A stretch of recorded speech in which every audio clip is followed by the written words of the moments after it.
दोस्तों, कथा कहानी में आज संस्कृति पर चर्चा करते हैं, वो भी वर्तमान हालात में। कोरोना महामारी ने मानव की संस्कृति पे बहुत बड़ा हमला किया है। इससे जूझते हुए, इससे लड़ते हुए मानव की संस्कृति में बहुत सारे बदलाव होने वाले हैं, जो आने वाले समय में उसके कार्य पद्धति में समाहित हो जाएंगे। अभी बहुत सारे व्यवहार मानव ने इस महामारी से बचने के लिए अपनाया है। यही व्यवहार आगे चल के उसके जीवन के अहम व्यवहार बनने जा रहे हैं, अहम क्रियाएं होने जा रही हैं, अहम पद्धति बनने जा रही है। और इन्हीं सब पे चल के वो अपनी सभ्यता को आगे बढ़ाएगा। तो आज का सवाल है कि कोरोना महामारी हमारी संस्कृति को कितना बदल देगी।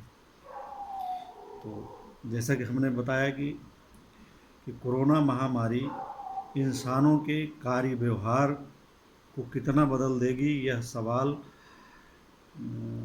अभी इस सवाल का कोई सटीक जवाब अभी नहीं दिया जा सकता।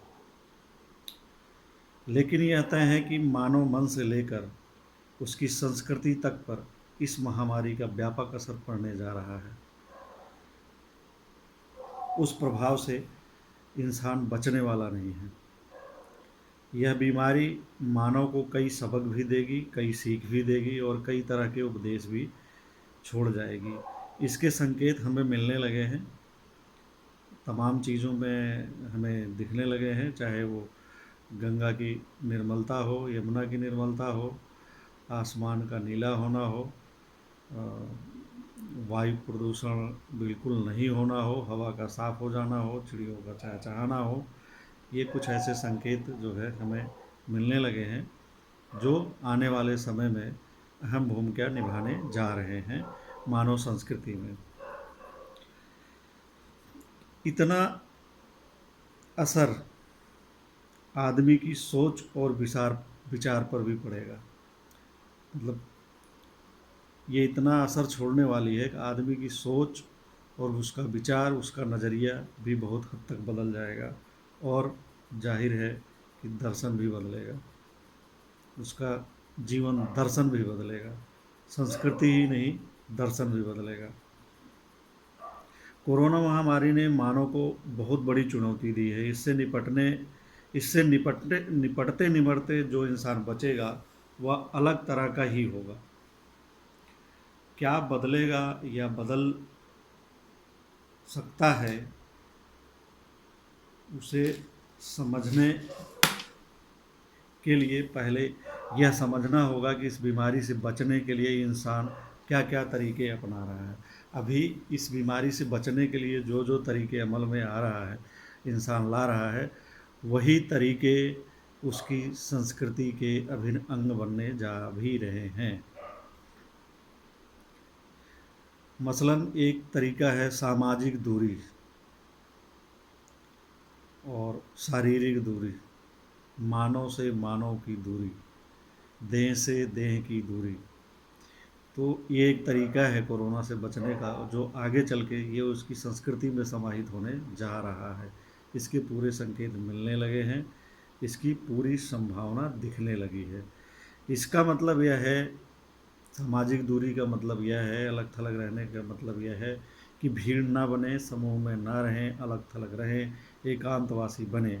आगे चलकर आदमी भीड़ से बचेगा, किसी सार्वजनिक जगह में अधिक लोग नहीं एकत्रित होंगे। विवाह समारोह, रैली, मेला, सम्मेलन, धार्मिक कार्यक्रम, इन सब जगहों पे भीड़ बनने से आदमी बचेगा आने वाले दिनों में, यदि वो कोरोना से बच रहा तो। इसी तरह रेलवे स्टेशन, बस अड्डों पर भी भीड़ नहीं होगी, ट्रेनों और बसों में भी सीट के लिए मारामारी नहीं होगी, सड़कों पर भी अधिक गाड़ियां नहीं होंगी, ट्रैफिक जाम नहीं होगा। जब आदमी भीड़ से बचेगा, एक दूसरे से दूरी बनाएगा, ये सारी संभावनाएं जो अभी हैं, आदमी जिन्हें झेल रहा है, वो आगे चल के नहीं होंगी, इसकी भी संभावना है। ऐसा इसलिए भी हो सकता है क्योंकि इस बीमारी से बचने के लिए आदमी एक दूसरे से दूरी बना रहा है। आगे चलकर यह मानसिकता बनेगी और एक दूसरे से दूरी बनाने के लिए आदमी कम संख्या में किसी सार्वजनिक जगहों पर उपस्थित होगा, मौजूद होगा या किसी सम्मेलनों में शामिल होगा। इसी तरह साफ सफाई, अभी साफ सफाई हाथ धोने से लेके घर, कपड़े, शरीर साफ करने तक का जो वो कार्य व्यवहार आदमी ला रहा है इस महामारी से बचने के लिए, आगे चल के ही ये उसके जो है जरूरी कार्य संस्कृति बनने जा रहे हैं।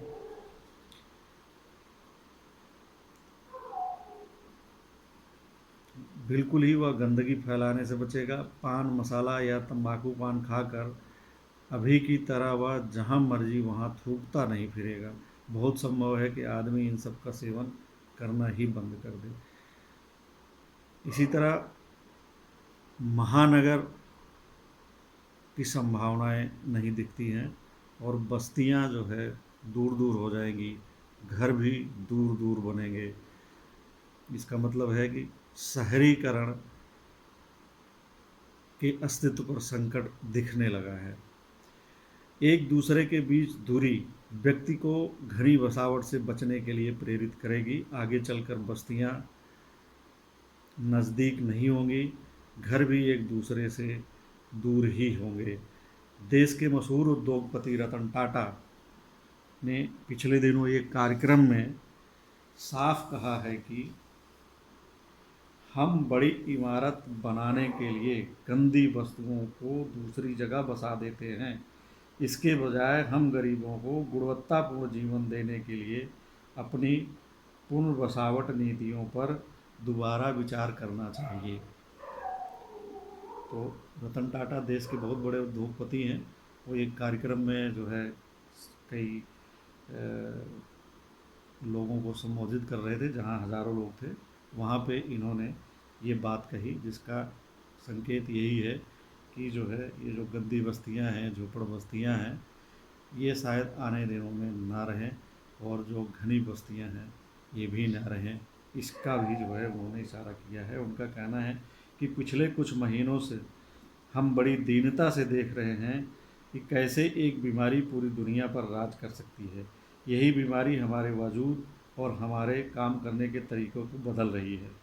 अब समय आ गया है कि हम गुणवत्तापूर्ण जीवन को लेकर चिंता करें। हमें खुद से पूछना चाहिए कि अब तक हमने जो देखकर गर्व महसूस किया, क्या हम उससे शर्मिंदा हैं? हमें किराए की झोपड़ी के बजाय मालिकाना हक के घर की संभावना पर विचार करने की ज़रूरत है। उन्होंने कहा कि कोरोना के बाद हमें गंदी बस्तियों की पुनर्बसाहट की अपनी नीति बदलनी होगी। इस महामारी ने हमें समझाया है कि पास पास रहना मुश्किलें पैदा करता है। पहली बार यह महसूस हो रहा है कि पास पास कम लागत के हमने जो ढांचे खड़े किए, अब वह ही नई समस्या का कारण बन गए हैं। तो कोरोना हमारे लिए चेतावनी है, जिसने हमें नई चिंताएं बताई हैं। तो उनकी बात में दम है कि आने वाले समय में जो है न केवल बस्तियां दूर दूर होंगी, बल्कि घर भी दूर होंगे और आदमी घनी बसावट से बचेगा।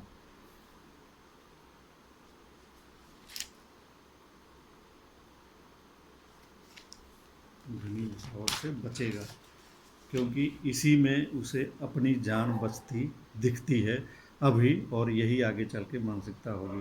तो घर ही नहीं, बस्तियां भी दूर दूर होंगी। हालांकि मनुष्य सामाजिक प्राणी है, ऐसा कहा जाता है, अरस्तु ने बहुत पहले कहा था, लेकिन आगे चलकर शायद यह परिभाषा बदल जाएगी। घर दूर दूर होंगे और सामाजिकता भी कम हो जाएगी। कोरोना बीमारी के दौरान इसके भी संकेत मिले हैं। पंजाब में एक पुलिस अधिकारी जो कि इस समय ड्यूटी दे रहे थे, कोरोना से पीड़ित हो गए और उनकी जान चली गई। तो उनकी मौत के बाद समाज के ही लोगों ने उनके परिवार का जीना हराम कर दिया, उनके परिवार का बहिष्कार कर दिया और उनको ताने तंज दे दे करके जो है उन्हें इतना परेशान कर दिया कि उनको शिकायत करनी पड़ी और उनके परिजन जो है दुखी होकर रोते हैं। इसी तरह का मामला एक मध्य प्रदेश में है। एक अधिकारी जो कि जो है विदेश से आया, कोरोना पीड़ित हुआ, लेकिन वो ठीक हो गया, क्योंकि ठीक होने के बाद लोगों की मानसिकता बीमार हो गई और लोग जो है उनका बहिष्कार शुरू कर दिए, उनको प्रताड़ित करना शुरू कर दिए, उन्हें कोरोना बम जैसे शब्दों से भी कहने लगे। इससे दुखी होकर उन्होंने अपना घर बेचने का निर्णय लिया और बाहर जो है एक बोर्ड लगा दिया कि यह घर बिकाऊ है। और जब पूछा गया तो उन्होंने बहुत दुखी होकर बताया कि लोगों का व्यवहार ऐसा हो गया है इस कोरोना बीमारी के बाद कि उन्हें अब यहाँ पर रहना जो है सही नहीं लगता है, ऐसे लोगों के बीच वह नहीं रह सकते हैं। तो लोगों की संवेदनाएं भी जो है ख़त्म होने जा रही हैं कोरोना बीमारी में। एक दूसरे की प्रति जो सामाजिकता है, मदद की जो भावना है, उस पर भी इस बीमारी ने बहुत गहरा प्रहार किया है और ये आघात शायद ही मानव झेल पाए और नहीं झेलने की स्थिति में उसकी संस्कृति, मानसिकता, सोच और दर्शन बदलना स्वाभाविक है। तो जिस तरह से हवा का प्रदूषण खत्म हो गया है, गंगा और यमुना निर्मल हो गई हैं, आसमान नीला हो गया है, चिड़ियाँ चहचहाने लगी हैं, सुबह शाम आसमान में पंख फैला करके चिड़ियों का झुंड उड़ने लगा है और अटखेलियाँ करते हैं आसमान में। सुबह और शाम चिड़ियों के झुंड पंक्तिबद्ध होकर जो है उनकी अटखेलियाँ जो है लोगों को लुभाने लगी हैं। यह सब एक सबक है और प्रकृति का उपदेश भी। कुदरत शायद कोई इशारा कर रही है इंसान को कि उससे मित्रता करके चलें, उससे शत्रुता उन पर बहुत भारी पड़ेगी। कोरोना जैसे महामारी शायद इसका एक जो है उदाहरण हो सकती है।